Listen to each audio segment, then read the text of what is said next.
आज फिर एक छोटी सी कहानी आप लोगों से साझा करता हूँ। सर्दियों की ठंडी हवाओं में विवेक का मसूरी का सफ़र उसकी ज़िंदगी का एक यादगार अनुभव बन गया। काम के सिलसिले में दिल्ली से मसूरी आने वाला विवेक अपने काम को जल्दी निपटाकर एक दिन का अवकाश मिलते ही मसूरी घूमने का मन बना लेता है।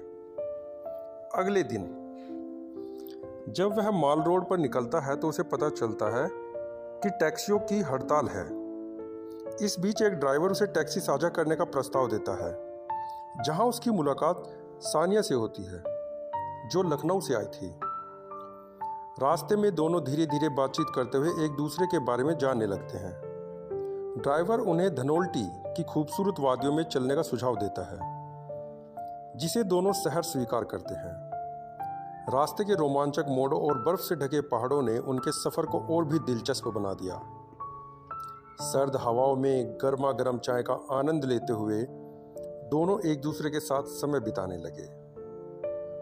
धनोल्टी पहुंचने पर उन्हें पता चला कि बर्फबारी के कारण आज वापस लौटना संभव नहीं होगा और गेस्ट हाउस में उन्हें एक ही कमरा साझा करना होगा।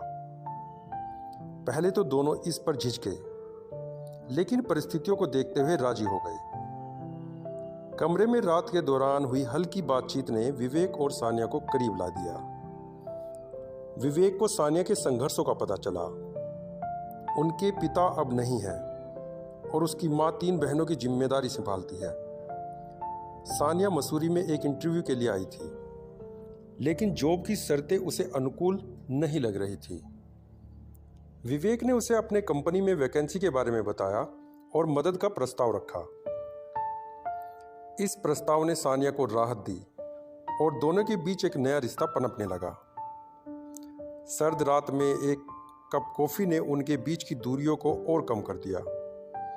हल्के से छुए हाथों और एक प्यारे चुंबन ने इस अनजान सफर को एक खूबसूरत याद में बदल दिया। सुबह जब बर्फ पिघलने लगी और सूरज की किरणें पहाड़ों को छूने लगी तो दोनों ने एक नई ताजगी और ऊर्जा के साथ दिन की शुरुआत की। यह सफ़र न केवल मसूरी की वादियों का आनंद था, बल्कि उनके जीवन में एक नई शुरुआत का प्रतीक बन गया। एक अनकहा बंधन जो धीरे धीरे दोस्ती और दोस्ती से विश्वास में बदलने लगा और बाद में शादी के बंधन तक पहुंच गया।